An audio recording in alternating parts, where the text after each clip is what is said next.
Dire la radio Futur Média. À l'instant, il est midi et c'est l'heure du grand journal. Au sommaire, le nouveau haut commandant de la gendarmerie annonce le renforcement de la sécurité dans la banlieue dakaroise. Nouvellement installé, le général Meïsegnan entend également barrer la route au terrorisme. Touba et Mbaké déjà dans la ferveur du Grand Magal à 5 jours de l'événement qui draine des milliers de talibés chaque année. À Tivaouane, des talibés Tidjane ont décidé d'accompagner le Magal à travers des actes de bienfaisance. Les souffrances des Ziguinchorois pour l'obtention de la carte d'identité biométrique CEDEAO. Il faut renier ciel et terre en ce moment. Il n'existe qu'une seule commission et une seule machine. Et puis production rizicole dans la vallée du fleuve Sénégal. De bonnes récoltes attendues. En outre, les riziculteurs ont démonté la thèse des importateurs selon laquelle il n'y a plus de stock de riz local. L'actualité internationale, les titres Georges Détchedio, bonjour. Bonjour Antoine, en Guinée-Bissau, les populations attendent la nomination d'un nouveau Premier ministre. Le président José Mario Vaz a annoncé hier la démission du gouvernement. Situation quasi similaire en République démocratique du Congo. Nomination attendue là-bas du nouveau Premier ministre. En Égypte, la Cour de cassation laisse Mohamed Morsi en vie. Elle a annulé la condamnation à mort de l'ancien président et ancien leader des frères musulmans. Barack Obama sur Donald Trump. Il est plus pragmatique qu'idéologique, mais a besoin des bonnes personnes autour de lui. En attendant les développements, les titres sport avec vous, cher Tidjane Diagne, bonjour. Bonjour à vous Antoine Diouf, bonjour à tous. Pour le sommaire de cette page des sports, notez que 21 buts ont été marqués en 7 matchs. Nous parlons bien entendu de la Ligue 1 de chez nous. Les attaques ont été prolifiques. Vous aurez notre confrère Salif Diallo qui va faire l'analyse après donc ces nombreux buts marqués. La zone de l'ODCAV de Dakar, nous parlons Navetan, joue ses demi-finales cet après-midi au stade Demba Diop. Vous entendrez l'appel lancé par la commission presse de cette structure. Appel à la paix et à la concorde pour cet après-midi. Et puis nous allons terminer avec le mondial 2018, zone Amérique du Sud. 12e journée cette nuit. Le leader, le Brésil, est en déplacement au Pérou. Mais avant, donc ce soir, Uruguay, deuxième avec 1 point, va rencontrer Chili. L'Argentine, mal en point, 6e au classement, croise l'équipe de la Colombie. Cher Tidjane Diagne, rendez-vous vers 12h20. Le journal du Magal avec Mohamed Jodjob en fin d'édition. La chronique de Papa Sambakan seront au menu de ce midi. Bienvenue à toutes et à tous.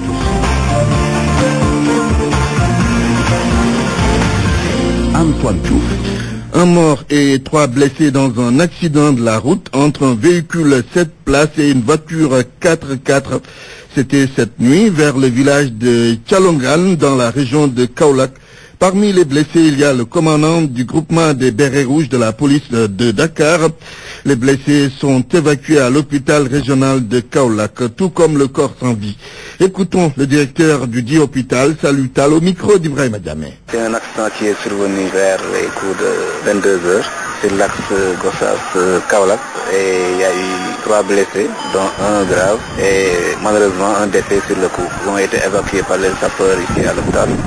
Et dès que nous avons été avertis, en tout cas, nous sommes venus à leur chevet. Il se trouve que l'un des blessés, c'est le commandant du groupement des Bérets Rouges de la police, GMI de Dakar. Là, on est en train de nous organiser et on a notre service d'accueil des urgences et qui commence vraiment à être rodé.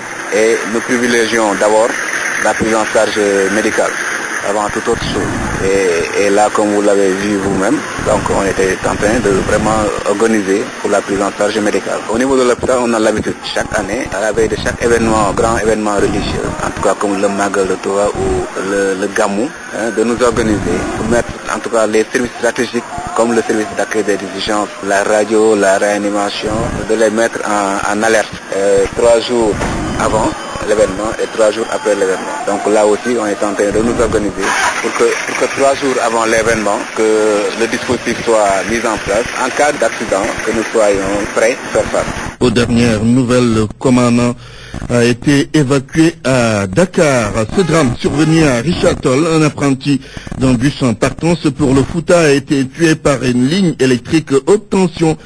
Il était sur le toit du véhicule au moment de l'accident. Correspondance à Ousseynou Diagne. Il n'ira pas jusqu'au Fouta et son trajet, l'ultime pour Mamadou l'apprenti, prend fin de manière tragique à Richard Toll, juste à la descente du pont sur la Taoué.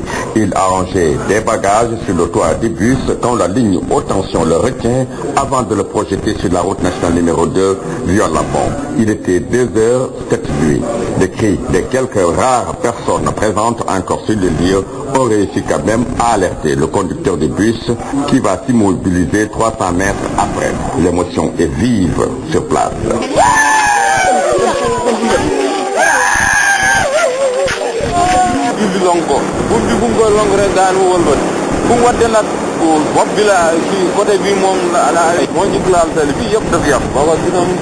Le corps de Mamadou est présentement à la morgue de l'hôpital de Richard Toll. Le conducteur est en garde à vue dans le commissariat urbain de la ville sucrière. La police a ouvert une enquête. Richard Toll, à Ousseynou Diagne, RFM. L'obtention de la carte d'identité biométrique CEDEAO à Ziguinchor, c'est un miracle pour s'inscrire. C'est qu'il n'existe qu'une seule commission et une seule machine. La forte demande est très difficile à satisfaire en ce moment. Lamine Ba. De longues files indiennes se forment au beau milieu de la cour de la préfecture de Ziguinchor. Ici, peu importe l'âge que l'on peut avoir, l'handicap que l'on peut présenter ou l'urgence que l'on peut évoquer, les places difficilement acquises dans les rangs ne se cèdent sous aucun prétexte. La raison est simple, il faut y être toute la nuit pour espérer passer devant la commission. Nous avons passé la nuit ici, ma co-épouse, sa fille et moi. Vous savez que ça, c'est très difficile. Malgré le sacrifice qu'elle a consenti avec sa famille, Aïssatou, la fatigue lisible sur le visage, doit encore patienter. Elle n'est pas encore au bout de ses peines. Depuis que nous sommes arrivés, on nous a juste inscrits sur une liste. Mais jusqu'à présent, on ne nous a pas encore appelés. Ansoumana Kamara a aussi passé toute la nuit à se promener dans la cour de la préfecture. Lui non plus n'est pas satisfait du rythme qu'il estime très lent. À notre arrivée, on nous a fait savoir qu'il n'y a qu'une seule machine pour tout Ziguinchor. Mais c'est pas possible. Il préfère aller vaquer à ses besoins. Dans la salle où s'est installée la commission, une chaleur suffocante règne. Ici, difficile de respirer car portes et fenêtres sont envahies par des candidats impatients. Oufane Sambou, président de la commission que nous avons trouvé, évoque des défaillances de la machine pour justifier la lenteur. Donc la machine, souvent, quand elle va jusqu'à il faut redémarrer. On est obligé d'inscrire suivant le rythme de la machine. Pour l'instant, l'obtention de la carte d'identité biométrique CEDEAO relève d'un vrai parcours du combattant. Les citoyens plaident en faveur de l'installation d'autres commissions administratives pour alléger le dispositif. Lamine Ba, Ziguinchor, Radio Futur Média. Le grand Magal de Touba, la cité religieuse, commence à accueillir beaucoup de fidèles mourides, tout comme Baké. Vous aurez les échos dans le journal du Magal avec Mohamed Diop en fin d'édition. En tout cas, Tivaouane compte accompagner le Grand Magal de Touba. C'est ainsi que l'association nationale Sopé Serigne Abdoulaziz Sy Al Amine a rassemblé des moyens pour distribuer des repas gratuitement aux fidèles en partance pour la capitale du mouridisme. Selon les initiateurs d'une telle action, les confréries au Sénégal sont tout simplement indivisibles. Correspondant chez Anta Diop. Une innovation de taille dans le cadre de la solidarité interconfrérique, l'association nationale Sopé Serigne Abdoulaziz Sy Al Amine s'investit dans le social.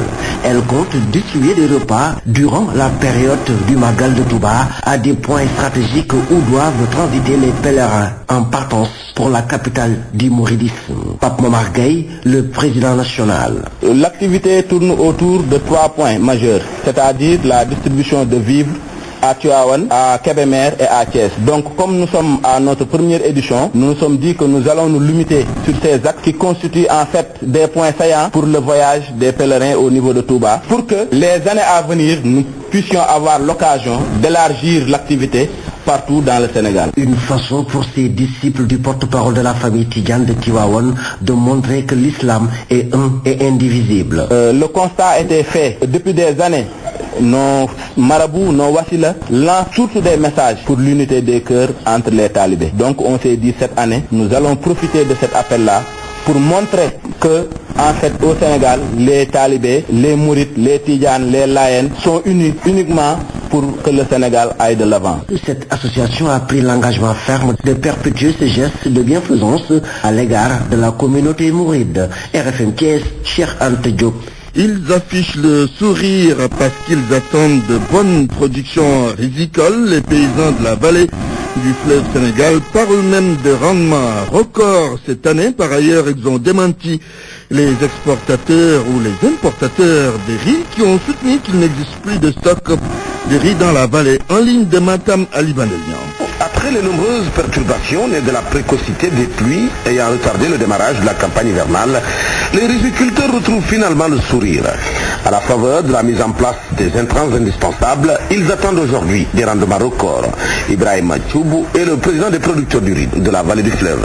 On était tous découragés, mais finalement, avec l'engouement qui était là et avec aussi la volonté des producteurs, on est arrivé quand même à faire une très bonne campagne au niveau de Matam. Il y avait que ces craintes qu'on avait, mais actuellement, vu la situation, vu le comportement de la végétation au niveau des casiers, on sait qu'il y aura une très bonne production. Des riziculteurs qui s'inscrivent en faux contre les récentes sorties des importateurs sénégalais, prétextant une pénurie. J'ai dit qu'ils racontent des histoires pour aider le producteur dans leurs actions. Il faut quand même que les gens arrivent à consommer. Il y a tellement de riz au niveau de la vallée. Demande ce qu'il y a à Satol, ce qu'il y a à Dagana. Et les récoltes qui ont commencé, parce que là-haut c'est le paddy de la contagion chaude. Actuellement, la récolte de l'hivernage est entamée. Donc on risque même d'avoir des problèmes pour stocker le... Ça c'est exprès, mais j'ai dit, il faut au niveau de chaque région mettre une structure qui va essayer un peu de voir exactement est-ce que ce qui est dit par les producteurs, ça existe. C'est donc parti pour les récoltes dans plusieurs périmètres de la région de Matam. Une nouvelle production qui viendra gonfler les stocks au niveau des magasins des différentes unités de transformation du paddy en riz blanc. Matam, Ali Bandelian, RFM. À Louga, les producteurs agricoles ont enregistré de meilleures récoltes comparées à l'année dernière, malgré l'arrêt précoce des pluies. C'est ce qu'ont fait savoir les techniciens agricoles de la région. Et ce sont les spéculations comme le niébé et l'arachide qui sont principalement concernées. Explication à Louga, Abdoulaye Sambou. Malgré l'arrêt brutal de l'hivernage dans la région de Louga, les prévisions agricoles de cette année sont nettement meilleures que celles de l'année dernière, notamment sur des spéculations phares comme l'arachide et le niébé.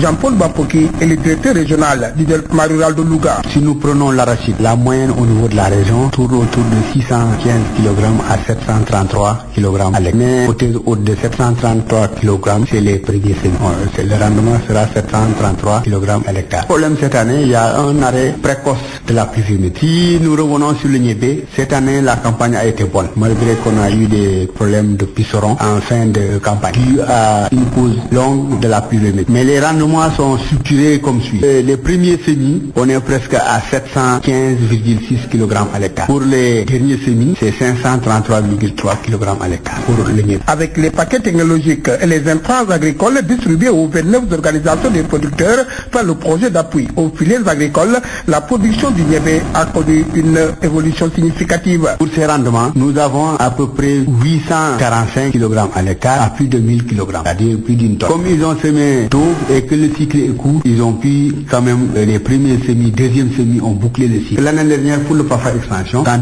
on venait de démarrer, ils étaient à 724 kg par hectare. Mais cette année, ils sont passés de 845 à 1000 kg par hectare. Malgré les attaques de pucerons vite maîtrisées par la DPV, avec ses 8 unités déployées sur le terrain, la plupart des spéculations ont connu une production record. Abdoulaye Sambou Louga, Radio Futur Média. En plus bref, le nouveau haut commandant de la gendarmerie sur les défis de l'heure, le général Messagnan, qui officiellement a pris fin ce matin, annonce la mise en place d'un système de sécurité pour faire face au terrorisme. Il estime que la menace est réelle au regard de ce qui se passe dans la sous-région ouest africaine. Le nouveau haut commandant de la gendarmerie va également travailler avec ces éléments pour combattre l'insécurité dans certains quartiers de Dakar qui se caractérisent par des cas d'agression et de vol armé.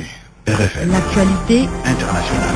L'actualité internationale. La Guinée-Bissau d'abord. Georges Déthié Diop, ce pays et son gouvernement depuis hier. La formation d'un nouvel attelage est attendue. Le président José Mario Vaz a annoncé hier la démission du gouvernement dirigé depuis juin par le Premier ministre Bassirou Dia. Mohamed Noua Mankali.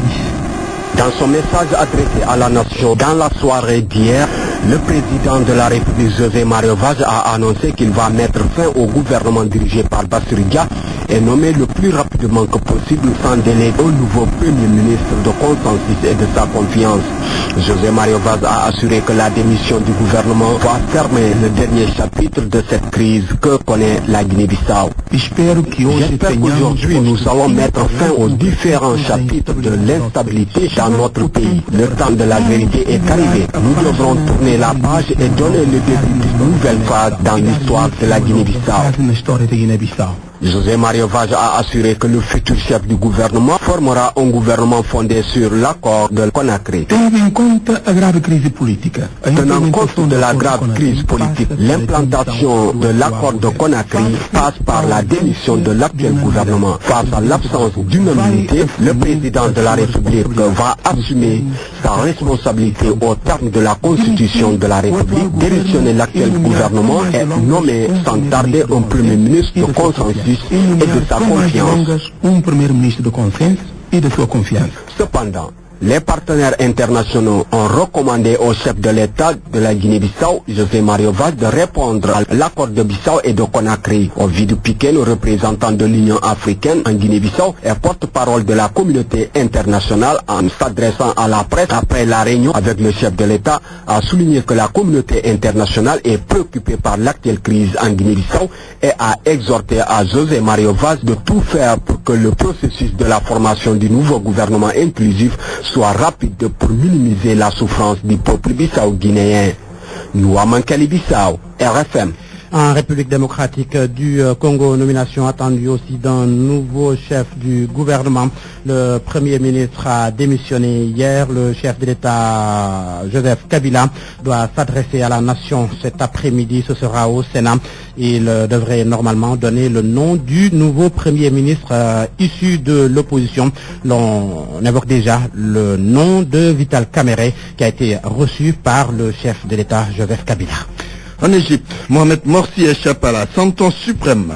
La Cour de cassation annonce annuler la condamnation à mort qui avait été prononcée à l'encontre de l'ancien président Morsi. Ce jugement a sanctionné plusieurs faits reprochés à l'ancien leader des frères musulmans, évasion en 2011 et attaque contre des forces de sécurité en pleine révolution égyptienne contre Hosni Moubarak. Mais Mohamed Morsi reste toujours condamné à 20 ans de prison pour la répression violente des mouvements contestataires qu'il avait dirigés lorsqu'il était au pouvoir. Le reste de l'actualité internationale, Georges Détchédiop. Eh bien, première conférence de presse de Barack Obama depuis la présidentielle de mardi dernier. Le président américain juge Donald Trump et rassure ses compatriotes. Oui, Barack Obama se veut confiant face à son successeur, plus pragmatique qu'idéologique. Même s'il s'est dit inquiet de la victoire du milliardaire, il reste optimiste. Mantouré. C'est Barack Obama qui parle ainsi. Je cite, « Je lui ai dit, comme je l'ai dit publiquement, que compte tenu de la nature de cette campagne et de l'amertume et de sa férocité, il était vraiment important de tenter d'envoyer certains signaux d'unité et de tendre la main aux minorités, aux femmes et aux autres qui sont inquiets face au ton de la campagne. Et je crois que c'est quelque chose qu'il va falloir faire, mais tout va tellement vite. Est-ce que j'ai des inquiétudes? Absolument, bien sûr que j'ai des inquiétudes. Lui et moi divergeons sur tout un tas de sujets. » Fin de citation. Barack Obama, lors de cette conférence de presse, moins d'une semaine après l'élection de Trump à la présidence des États-Unis, a fait ses déclarations. Le président sortant a cependant estimé que son successeur n'était pas un idéologue mais un pragmatique. Et cela peut lui être utile à partir du moment où il a de bonnes personnes autour de lui et qui sait clairement où il va. Les deux hommes s'étaient retrouvés à la Maison-Blanche à l'invitation du président sortant qui avait qualifié d'excellente leur conversation, mais s'était ensuite dit, selon plusieurs médias, surpris par le manque de préparation de son successeur. Lundi, Obama a estimé que Trump devrait finalement assurer une grande continuité et préserver les accords internationaux malgré ce qui avait été dit pendant la campagne. Mantouré, Donald Trump, nouveau président élu des États-Unis, l'ambassadeur de la Palestine au Sénégal attend de le voir à l'œuvre. Safwat Abraguit ce matin dans RFM Matin. Il s'est aussi prononcé sur la présidence du Conseil de sécurité des Nations Unies par le Sénégal. En tout cas, nous sommes tout à fait rassurés que le Sénégal préside le Conseil de sécurité et c'est une présidence méritée. Je crois qu'on a besoin que le Sénégal reste toujours fidèle à ses propositions.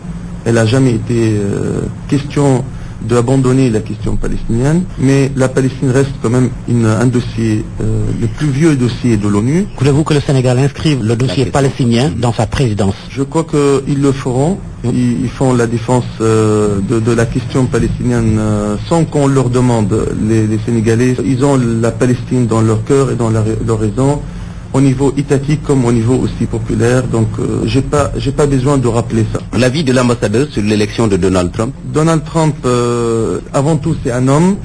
Nous avons déjà travaillé avec républicains comme avec des démocrates. Nous respectons le choix démocratique de tout peuple. Nous jugerons au moment opportun sur ces actes. Il faut faire différence entre ce qui était dit en termes de promesses conçues pour séduire les lobbies dans une surenchère électoraliste et ce qui est pratiqué juste après. Il faut attendre peut-être qu'il désigne déjà ses conseillers et on jugera sur les actes. Les plus importants, ce qui nous préoccupe, c'est que la nouvelle administration américaine ne soit pas aveugle de son côté partisan à Israël et qu'ils font respecter le droit international. Seule référence en l'affaire. L'ambassadeur de la Palestine à Dakar, la Palestine qui célèbre aujourd'hui le 28e anniversaire de la déclaration d'indépendance de la Palestine. C'était le 15 novembre 1988 à Alger. Georges Detchediop, merci pour cette page internationale. Parole aux auditeurs. L'actualité, qu'en pensez-vous? Moi, je pense que vous devez. Réagissez dans nos éditions d'information sur l'actualité. Bonjour. Oui, bienvenue sur cette antenne de RFM. Du lundi au vendredi, vous avez la parole sur RFM. Cher Tidiane Diagne, bien installé. Le football, on y va avec la Ligue 1. Les attaquants se signalent en début de saison. Ah oui, en fait, Constant Antoine, depuis l'entame du championnat de football en Ligue 1, après 2 journées de compétition, les attaquants en tout cas font parler la poudre pour la journée qui s'est achevée hier. 21 buts ont été marqués en 7 matchs, soit un ratio de 3 buts par rencontre plutôt. Pour Salif Diallo, notre confrère de l'agence de presse, c'est de bon augure pour la suite. Nous l'écoutons.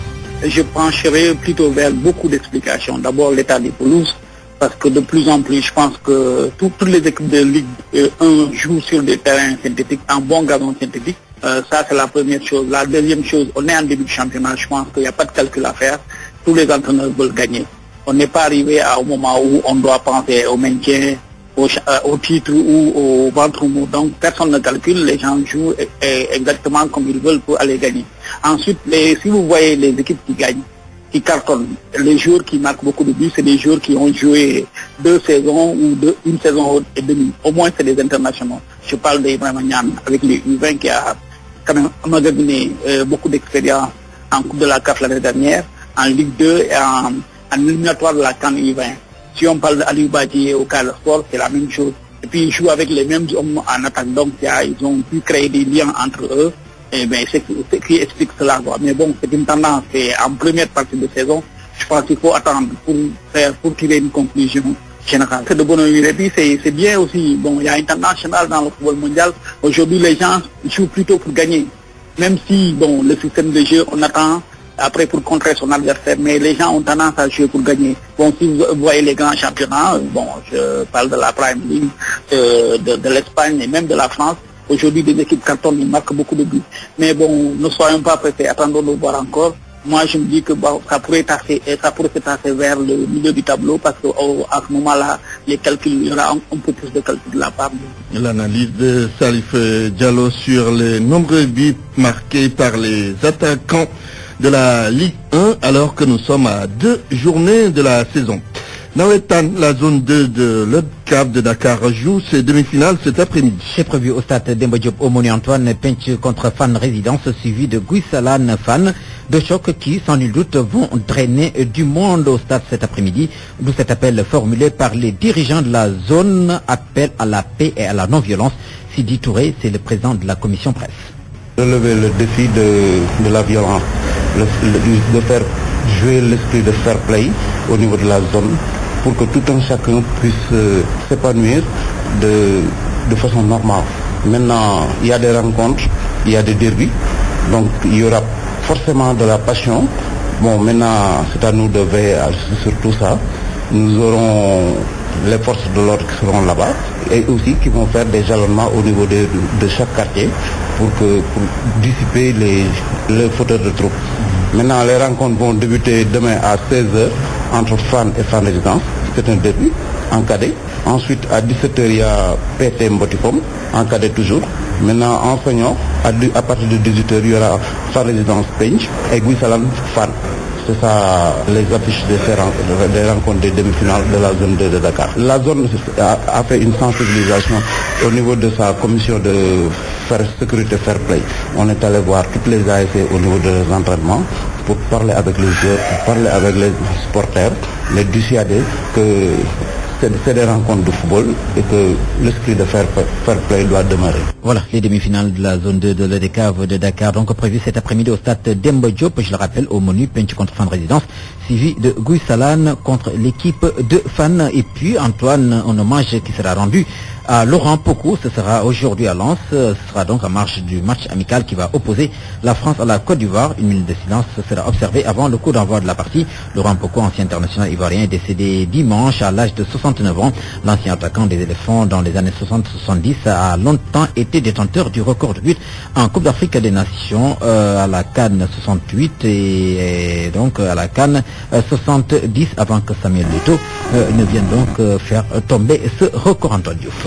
Mondial zone Amérique du Sud, la 12e journée débute cette nuit. Oui, cette nuit, le leader, le Brésil, est en déplacement au Pérou, mais avant ce soir, Uruguay est deuxième avec un point de moins, croise le Chili. L'Argentine, mal en point avec une sixième place au classement, accueille la Colombie, troisième, entre autres rencontres donc prévues ce soir pour la zone Amérique du Sud, comptant bien entendu pour la deuxième journée des éliminatoires du Mondial Russie 2018. Cher Tidiane Diagne, merci. RFM, la chronique du jour. La chronique du jour, c'est avec Papa Sambakana. Sur quoi chroniquer cette semaine? Il y a tant d'interpellations. Non encore revenu de mon incursion la semaine dernière dans les manœuvres géostratégiques autour du pétrole sénégalais, la nomination du secrétaire permanent de la commission d'orientation stratégique du pétrole et du gaz, en la personne de M. Ousmane Diaye, que l'on ne présente plus, ne serait-ce que parce qu'il a été abondamment présenté depuis jeudi avec la signature du décret consacrant le choix du chef de l'État de lui confier cet outil. Décret qui en même temps confirmant que l'annonce faite par le président Sall de la création de la dite commission, intervenue en pleine controverse sur la transaction entre Timis Corporation et Cosmos Energy sur les contrats de prospection, n'était pas faite que pour l'effet d'annonce, pour ainsi dire. Et vu l'importance d'un tel organe, confié à des spécialistes aux compétences reconnues par tous, il serait absolument justifié de s'arrêter longuement, s'il le fallait, et aussi souvent qu'il le faudrait, sur la nécessité de prêter la plus grande attention à son installation au cœur du système de gestion de ce pétrole de tous les espoirs, mais aussi porteur d'inquiétudes justifiées. Nous ne nous y arrêterons pas longtemps, du moins ce coup-ci. En attendant d'y revenir sûrement, nous sommes interpellés par une inquiétude plus grande que la protection de toutes nos richesses. Avant d'y venir, voici ce que nous espérons avec mesure, vu les attitudes proprement irrationnelles notées autour de ces affaires de pétrole et de gaz. Nous espérons que les passions notées autour de la question pétrolière s'estomperont le temps de voir cet outil, ces marques poser ses premiers actes. Nous pourrions alors certainement avoir plus de motifs d'espoir que de raisons d'inquiétude pour la gestion de ces richesses. Inquiétude, pour en venir à ma préoccupation annoncée, c'est le mot-clé de ma motivation à me déplacer aujourd'hui pour cette chronique. J'ai une grande inquiétude née de cette effarante actualité qui nous est venue de Saint-Louis. Je ne vais pas m'étendre sur les raisons ayant conduit le maire de cette ville à détruire 2 mosquées. Elles sont sûrement justifiées parce que, et c'est comme ça, c'est tout, nous ne sommes pas un pays où quiconque détruirait une mosquée à la légère. Et je ne crois donc pas que ce soit le cas. Cependant, où l'on peut s'interroger, c'est dans la manière de faire. A-t-on suffisamment discuté? A-t-on vraiment épuisé toutes les possibilités de faire accepter cette décision, sinon pris toutes les précautions pour, passant à l'acte, éviter des débordements prévisibles vu la sensibilité du sujet? Et des débordements, il y en eut. Des personnes opposées aux destructions, après avoir tenté en vain de les empêcher, se sont pour ainsi dire vengées sur une école 2 jours plus tard, ce qui m'a fort heurté et surtout inquiété. Quelle logique a pu conduire des défenseurs d'un lieu de culte détruit à croire que c'est en brûlant une école qu'ils y répondraient? Ce n'est pas exagéré que de penser que c'est une logique pas loin de celle de Boko Haram, qui veut opposer l'école de type occidental à la religion musulmane. Cette affaire déjà en surface, cette affaire de Saint-Louis, n'est pas anodine. Alors, si on creuse, elle crée de réels motifs d'inquiétude. Ces mosquées n'auraient pas dû être là si on en croit toutes les informations lues et entendues à travers les médias. Elles sont construites sur un terrain prêté par la municipalité pour un autre usage. Ceux qui les ont érigées, en toute connaissance de cause, comptaient sur ce genre de réaction des populations en cas de conflit avec l'autorité. Désormais, avant de prêter l'espace commun à quiconque, les autorités de Saint-Louis et de toute autre localité se souviendront que gouverner, c'est prévoir, et non pas flatter la religion dans le sens du poil, en veux-tu, en voilà. RFM, la presse du jour. Total Excellium, le carburant qui nettoie votre moteur kilomètre après kilomètre, vous offre la revue de presse. Total Excellium. La presse du jour passée en revue par Mohamed Alimouba. Bonjour Alimou. Bonjour. Allô Ankara, ici Dakar. Le président Sall au bout du fil. Erdogan sur boîte vocale. Macky n'insiste pas. L'observateur de ce matin constate qu'entre le président Sall et le président turc, le courant ne passe plus. À l'origine de la brouille entre les deux hommes, l'affaire Fethullah Gülen, du nom de ce prêcheur turc accusé par l'homme fort d'Ankara d'avoir inspiré le coup d'État avorté. Ces écoles, les écoles Yavuz Selim qui ont pignon sur rue à Dakar, Erdogan demande qu'on les ferme. Macky, qui ne voit pas pourquoi elle devrait l'être, refuse de s'exécuter. Il engage le bras de fer avec l'homme fort de la Turquie qui a bloqué en signe de représailles le partenariat Turkish Airlines Air Sénégal. Erreur, Macky Sall s'est tourné vers les Marocains qui ne cessaient de taper à la porte de la nouvelle compagnie. Bon débarras sans regret, souffle le confrère, puisque depuis le coup d'État raté, Turkish Airlines bat d'ailleurs de l'aile. Puis, avec les attentats devenus monnaie courante dans le pays, à plusieurs passagers préfèrent embarquer à bord d'autres compagnies. Tension de trésorerie signalée. La polémique autour de la libération de Karim Wade, elle enfle, deux paroles et d'actes note enquête. Si Seydou Gueye du camp présidentiel parle toujours de simple grâce présidentielle, au PDS, on maintient la thèse de l'exil forcé. Idriss Seck parle, lui, de deal international. Quid du principal concerné, il s'ammure dans un silence coupable, fait constater la tribune. Dans un billet signé Birima, le confrère note que même si les protagonistes ne veulent pas s'épancher, la conscience est que quelque chose d'abject s'est passé, au détriment des règles de transparence et de justice.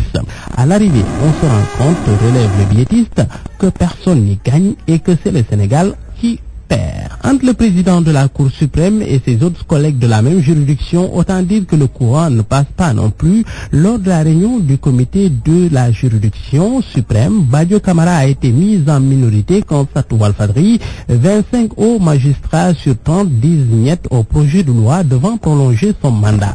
Titre du Témoin, les hauts magistrats sont la rébellion.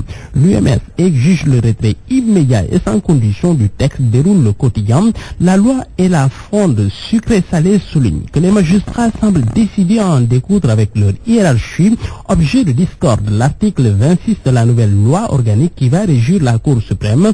Pour les collègues du premier président, Badio Camara, il ne pourrait être question de lui appliquer le texte en l'état, car il est à 2 pas de la retraite. Ils ne veulent pas que cela fasse jurisprudence. Pour le moment, note le confrère Sidiki Kaba aux abonnés absents. Un présumé djihadiste dans les filets de la police, il a été attrapé samedi dernier au quartier Guy-Mouride, à Loire, par les éléments de la division des investigations criminelles. C'est dans le Rufisque que souligne l'observateur. Abdelaziz Dia alias Abou Zubayd était recherché selon le Populaire depuis des mois par les services de sécurité. Le Populaire note que la police a trouvé chez lui des vidéos dans un camp d'entraînement djihadiste et des puces de téléphone libyennes, nigériennes et burkinabé. Sport football, Sud de Afrique du Sud de Sénégal, les options tactiques d'Aliou Cissé en question dans les stades quotidiens. C'est-il là où il va? Pour Salif Diallo, coach de Sonacos, le bloc a été compact mais trop bas. Moustapha Razak, le coach de Renaissance, pour lui, il faut qu'on trouve un animateur du jeu. Aux yeux de Walfadri, le match de Polokwane a étalé toutes ses carences aussi bien dans le contenu que dans le choix des hommes. Pour Walfadri, Aliou Cissé a étalé toutes ses carences aussi bien dans le contenu que dans le choix de ses hommes. Les Lions ont certes perdu à Polokwane à cause des décisions arbitrales, mais le coaching d'Aliou Cissé n'était pas non plus à la hauteur. Bonne lecture. Total Excellium, le carburant qui nettoie votre moteur kilomètre après kilomètre, vous a offert la revue de presse. Total Excellium. La météo avant de boucler cette édition, un ciel partiellement nuageux à court va prédominer sur une bonne partie du pays, notamment sur les localités proches du littoral où la présence de nuages denses pourrait occasionner des fines pluies au courant de la soirée et dans la matinée de demain. Une faible sensation de chaleur sera ressentie sur les régions de l'intérieur avec des maxima de température qui vont osciller entre 29 degrés à Dakar et 38 à Diourbel, Matam et Bakel. La fraîcheur nocturne et matinale sera ressentie sensiblement sur la moitié nord comme Saint-Louis et puis Podor, mais également les localités environnantes où des températures maximales de 17 degrés s'il vous plaît seront relevées par endroits. Les visibilités seront bonnes, les vents seront de secteur nord et d'intensité faible à modérée. Fin de cette édition, voici le rappel des titres. Le nouveau commandant de la gendarmerie annonce le renforcement de la sécurité dans la banlieue dakaroise. Nouvellement installé, le général Messegnan entend également barrer la route au terrorisme. Touba Mbaké déjà dans la ferveur du Grand Magal à 5 jours de l'événement qui draine des milliers de talibés à Tivaouane. Des talibés tidjanes ont décidé d'accompagner le Magal à travers des actes de bienfaisance. Les souffrances des Giguin-Chorois pour l'obtention de la carte d'identité biométrique CEDEAO. Il faut remuer un ciel et terre en ce moment. Il n'existe qu'une seule commission et une seule machine. Et puis production risicole dans la vallée du fleuve Sénégal. De bonnes récoltes attendues. En outre, les riziculteurs ont démonté la thèse des importateurs selon laquelle il n'y a plus de stock de riz local.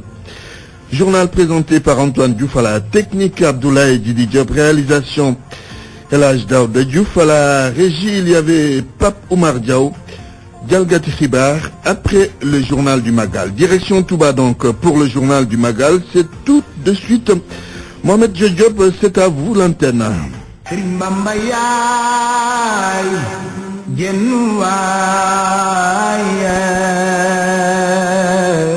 Bonjour à tous et bienvenue à ce premier numéro du journal du Magal de Touba édition 2016. L'actualité en direct du Magal de Touba sur RFM. La ferveur est au rendez-vous. Les villes de Touba et Mbaké accueillent déjà des milliers de fidèles.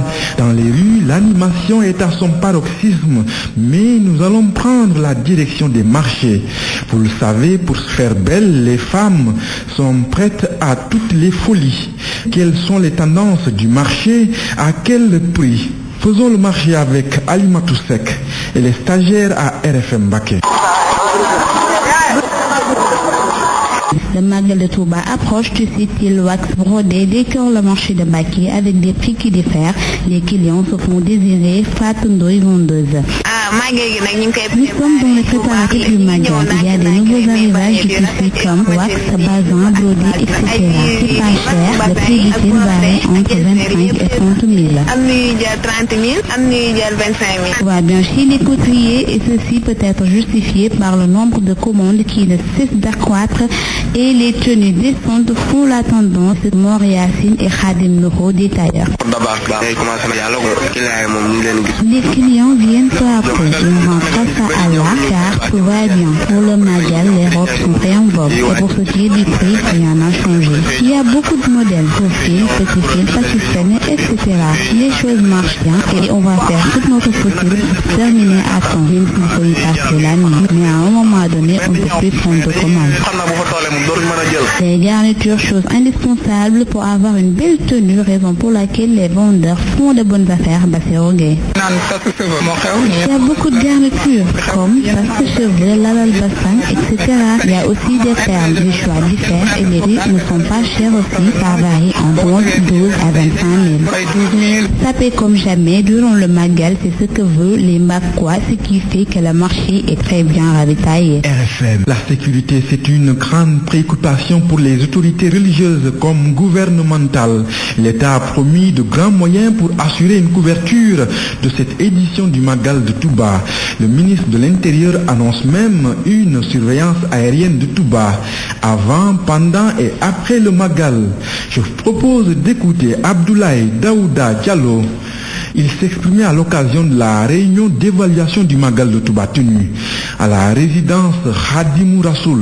L'autre élément nouveau, c'est la surveillance aérienne, particulièrement cette année pour l'événement. Et là, je félicite quand même le commandement de la gendarmerie d'avoir bien voulu mettre à la disposition donc des forces de défense et de sécurité des moyens de surveillance aérienne, notamment les GLM, donc pour nous aider à sécuriser davantage l'événement et la ville. Et je rappelle que le contexte sécuritaire n'a pas évolué, il n'a pas changé. Il est toujours celui qui a toujours prévalu depuis quelques années malheureusement. Et nous sommes toujours sous ces menaces et je demande à tout le monde de redoubler de vigilance. Parlons à présent de fourniture d'eau et d'électricité. La Sénélec et les services hydrauliques veulent assurer un Magal de Touba sans couac. Si la Société nationale d'électricité se fixe comme objectif zéro délestage, les services hydrauliques, eux, entendent faire couler l'eau des robinets à hauteur de 100 000 mètres cubes jour. Faisons le point avec Papa Balagué. Près de 3 500 000 pèlerins attendus dans la ville sainte de Touba dans les prochains jours. Des inquiétudes planent auprès des populations sur l'approvisionnement en eau. Toutefois, les autorités en charge de l'hydraulique rassurent et selon Diène Faye, secrétaire d'État à l'hydraulique, le dispositif de production a été renforcé et près de 200 fuites réparées. Le volet production a augmenté avec le nouveau forage, mais également le volet disponibilité a augmenté par la réhabilitation et le rééquipement de forages additionnels qui ont permis d'avoir un débit rationnel. Et également, il y a des suppléments qu'on ne peut pas estimer comme ça parce qu'il s'agit de réparation de fuites. On peut dire qu'on a récupéré au moins entre 7 et 10 000 mètres cubes jour. Autre secteur à fort impact durant le Magal, la fourniture en électricité. En visite des installations, le ministre de l'énergie, Thierno Alassane Sall, se fixe comme objectif zéro délestage, vu l'engagement du personnel à satisfaire la forte demande à l'occasion des grands événements. Le nombre de quartiers qui avaient des baisses de tension fréquentes aujourd'hui connaissent une amélioration nette de la qualité de service. Il a cité les deux quartiers qui n'étaient pas du tout raccordés au réseau, qui viennent d'être raccordés au réseau, les villages rapprochés, rattachés, qui a été raccordé au réseau. Et je pense qu'en termes de foyers impactés, en termes de nombre de personnes impactées, on peut parler de plusieurs milliers de personnes impactées. Pour un travail de titan abattu en prélude au Grand Magal de Touba, le Khalif général des Mourides, de même que son porte-parole, n'ont pas manqué de manifester leur satisfaction pour un Magal 2016 réussi dans l'organisation. L'actualité en direct du Magal de Touba sur RFM. Voilà, ça en est fini pour ce journal du Magal. Merci à vous tous de l'avoir suivi. Merci également à Papa Balagué, à Lima Toussek et aussi à Modou Diop qui a assuré la partie technique. Bonne suite des programmes à toutes et à tous sur Radio Futur Média. RFM Baké, la première radio dans la région de Diourbel, vous accompagne et vous souhaite un bon Magal.